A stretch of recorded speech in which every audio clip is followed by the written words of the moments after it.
We live in interesting times. Today's stories. Madagascar's new president vows an anti-graft fight. Russians protest Kuril Islands handover to Japan. In Athens, protest against Macedonia name change turned violent. Sea Watch rescues 47 migrants from Mediterranean. Iranian women protest the U.S. arrest of a state TV journalist. A coffee clash is brewing in China. Startup Luckin takes on Starbucks. Plus, Manny Pacquiao defends his welterweight title against Adrien Broner.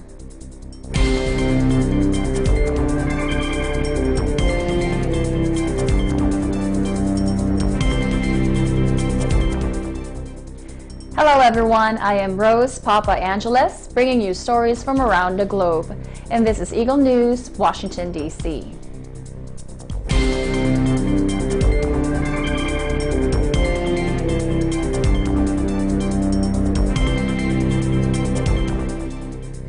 Madagascar President Andry Rajoelina used his inauguration speech on Saturday to pledge to fight corruption in a country where politics and business are widely seen as beset by graft. Rajoelina regained power in the Indian Ocean by winning a second-round vote in December against Mark Ravalomanana after an election process in which both sides alleged they were victims of ballot fraud. Rajoelina first ruled from 2009 until 2014 after he was installed by the army when then-President Ravalomanana was ousted following violent protests. Niminaw pananatiraka at sa kansyandata, ari ang papangina, nyamek sa bibig, masluwang ng sirenina Madagascar. Takik ising sa kanamanan sa sanila at isang mahugaw, ari sikit, isisabana ang ragatusan. Abutus, subukong bilay abang le port du développement, le port de la croissance, le port de l'émergence et le port de la réussite. Madagascar is ranked 155 of 180 countries on the Transparency International Index. Rajoelina also pledged to boost growth in one of the world's poorest countries, saying, "We will build industries in each provincial capital to create jobs." The ceremony was attended by President Hage Geingob of Namibia and President Edgar Lungu of Zambia, as well as former French President Nicolas Sarkozy. In the runoff vote, Rajoelina took 55.7% and Ravalomanana won 44.3%. Ravalomanana petitioned the Constitutional Court over alleged voting irregularities but later accepted defeat. The two rivals were banned from running in the 2013 election as part of an agreement to end recurring crises that have rocked Madagascar since it gained independence from France in 1960. 44-year-old Rajoelina is a former events planner and successful entrepreneur with slick communication skills. Both candidates spent lavishly on campaigning, with promises and handouts distributed liberally to voters. Hundreds of Russians protested against a feared giveaway of strategic islands to Japan on Sunday, 2 days before a key summit between the country's leaders in Moscow. Between 300 and 500 people gathered on Suvorovskaya Square, just outside Moscow city center, for an authorized rally called by several nationalist politicians opposed to any move to cede any of the 4 islands claimed by Tokyo. The Soviet Army claimed 4 islands, the so-called South Kurils, in the closing days of World War II. The dispute over their sovereignty prevented the two countries from signing a peace treaty, a situation President Vladimir Putin and Prime Minister Shinzo Abe sought to rectify last year. Abe is set to hold talks on the issue with Putin following a meeting last week between Foreign Minister Sergei Lavrov and Taro Kono. Moscow has said the island sovereignty is not a bargaining chip and the Kurils will remain Russian territory. But many people distrust official rhetoric and suspect a different line of negotiations behind the scenes. The Kremlin has ridden a wave of nationalism following Moscow's annexation of Crimea from Ukraine in 2014, and any attempt to structure an agreement with Japan around a territorial compromise would likely be poorly received. Потому что если мы отдадим Курилу и покажем свою слабость хотя бы немножко, то все остальные страны также потребуют пересмотра Великой Отечественной войны. Также можно будет потом отдавать Карелию, также можно потом будет отдавать Калининград и все те земли, то, что мы завоевали в ходе Отечественной войны. Если разбрасываться территориями налево и направо, от страны ничего не останется. Зачем это нужно? Зачем отдавать то, что принадлежит нам? Потому что мы против того, чтобы произошла передача Курильских островов, исконной русской земли, еще идущая с императорской России, под японское управление. Мы против этого категорически. Это наша земля, и мы не имеем права ее разбазаривать и позволять властям, которые сейчас людям находятся у власти в нашей стране, отбирать у нашего народа нашу землю. По этому вопросу, потому что территориальная целостность любой страны важна. Мне сложно себе представить, чтобы Соединенные Штаты вели с кем-то переговоры на основании какого-то мирного договора 70-летней давности и обсуждала даже малейшую потенциальную возможность передачи собственных территорий. Это нонсенс, это немыслимо, и мы не хотим допустить даже малейшей возможности отделить хоть два маленьких острова от Российской Федерации. Все. Protests in Athens against a deal brokered with neighboring Macedonia to end a 27-year name dispute turned violent as protesters clashed with police.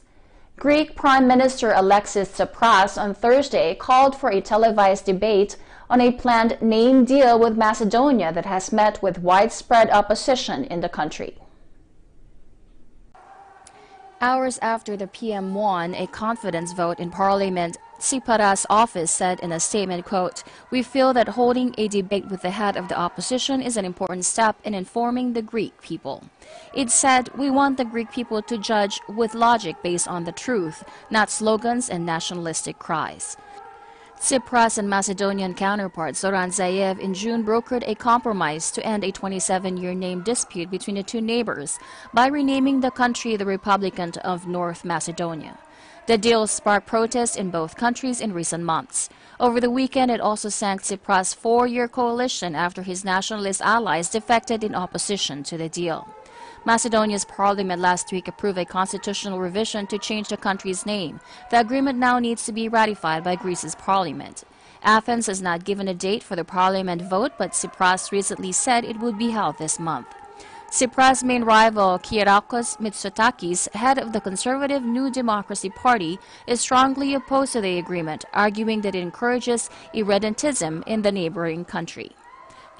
New Democracy has historically supported a composite name solution in the dispute, but Mitsotakis, whose sister was foreign minister in a New Democracy government that in 2008 blocked Macedonia's attempt to join NATO, says Athens has gone too far in dropping objections to a Macedonian language and identity.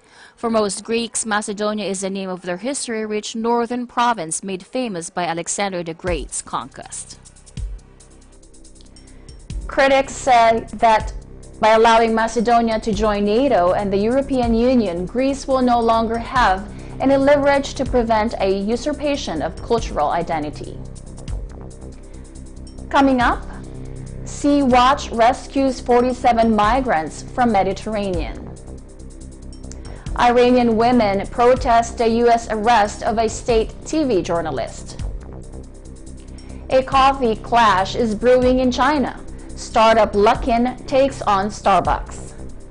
Eagle News Washington, D.C. will be right back.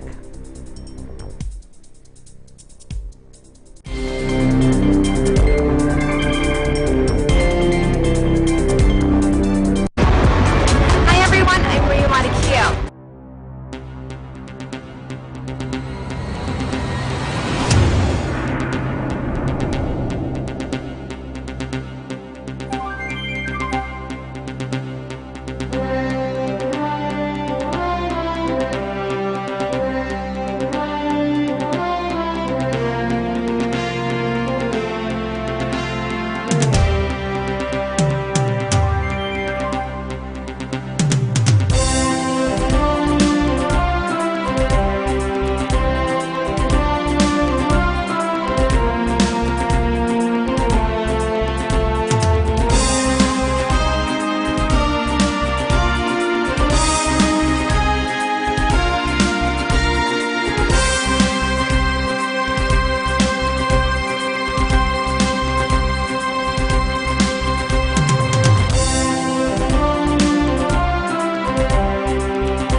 Welcome back. You're watching Eagle News, Washington, D.C.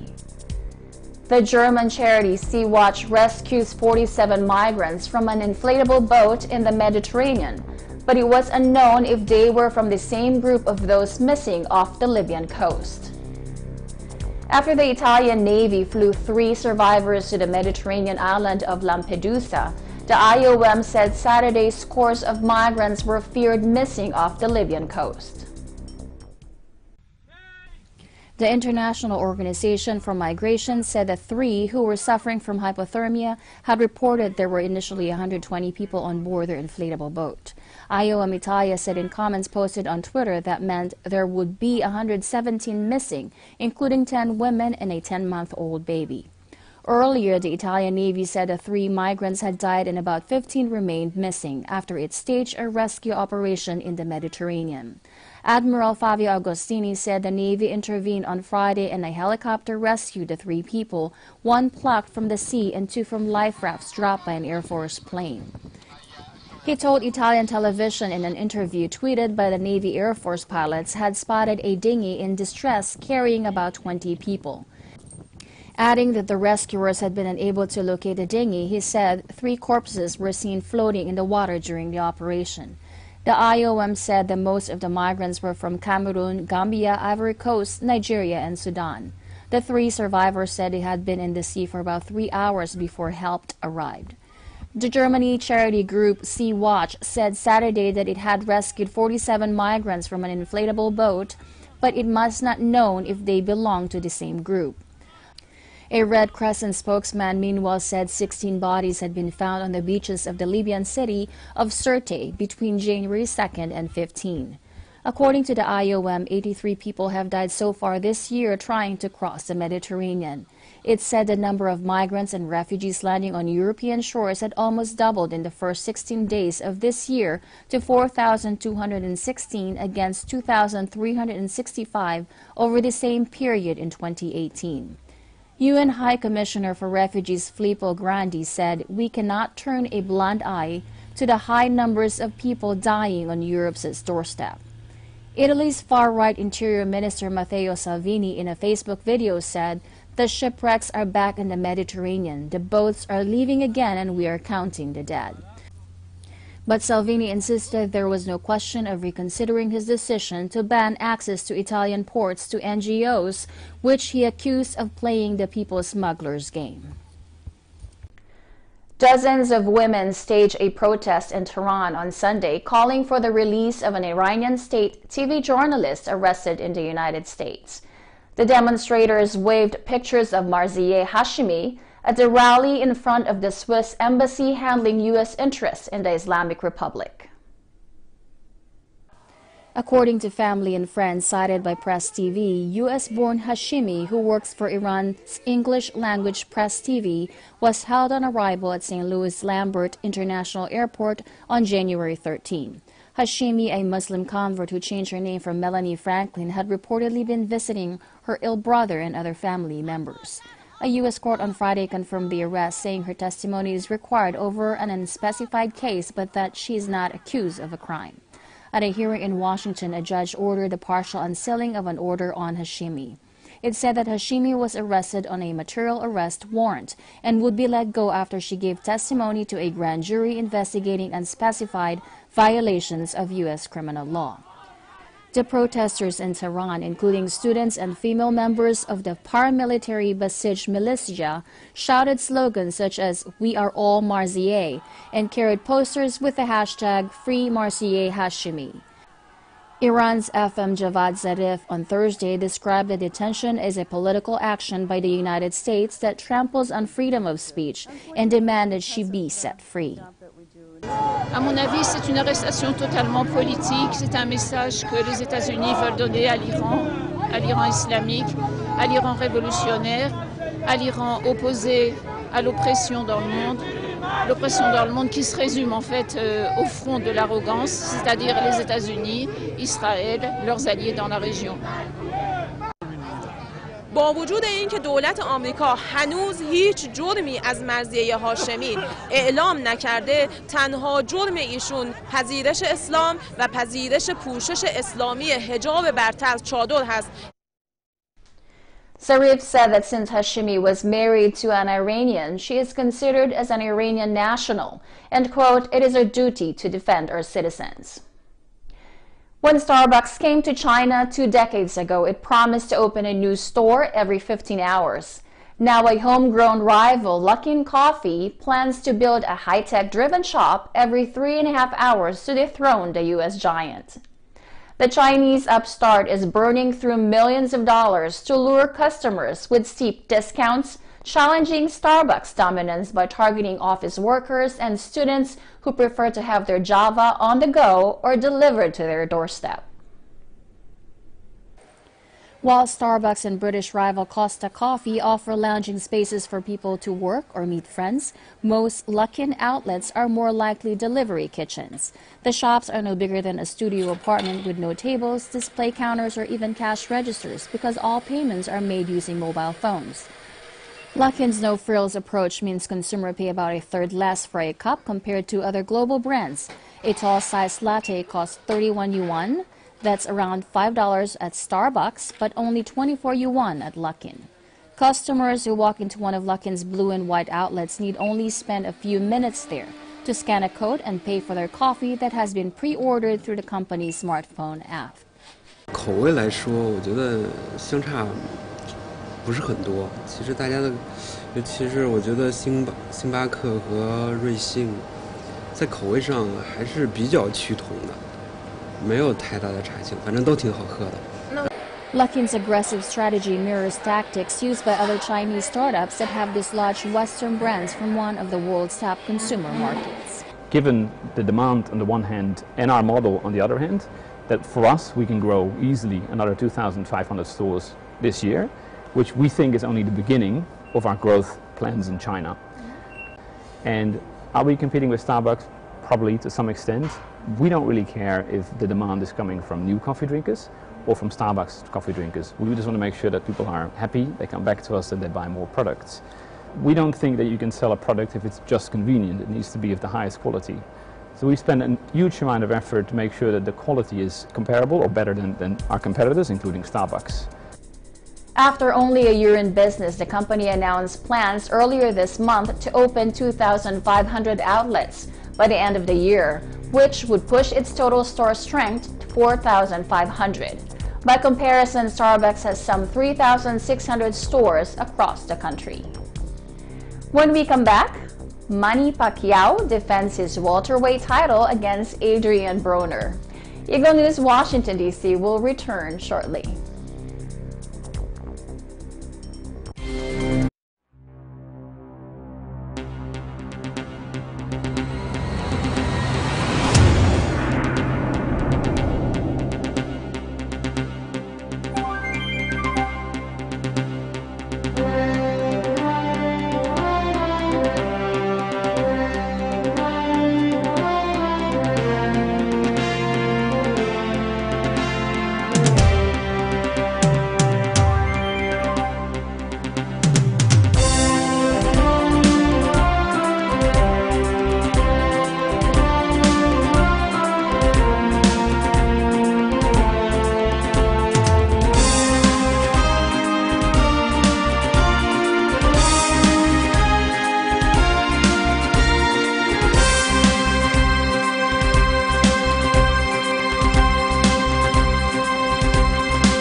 This is Eagle News, Washington, D.C. I am Rose Papa Angeles. Manny Pacquiao retains his welterweight title against Adrien Broner. Pacquiao put on a masterclass in elite boxing on Saturday with a 12-round demolition of Adrien Broner, defending his welterweight title in his first fight on U.S. soil in 2 years, and his first as a 40-year-old. Eagle News correspondent R.J. Rodriguez reports.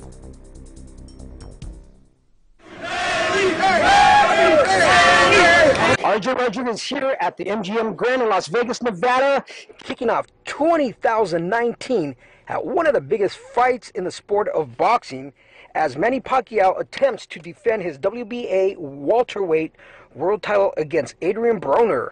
The match commenced as both contenders exchanged blows. Broner held up well, but was overwhelmed by the faster, more experienced Pacquiao by the 6th round. At the end of the 12th round, Pacquiao was voted unanimously as the winner of the match. This is R.J. Rodriguez with Eagle News Broadcasting, and I am one of 25. Thank you, R.J. That is today's Eagle News, Washington, D.C. Join us tomorrow for stories that matter to you. Visit our websites at Eaglenews.PH and EagleNewsLive.com. Like us on Facebook, follow us on Twitter at twitter.com/EagleNewsPH. Thank you for watching. I am Rose Papa Angeles, and I am one with 25.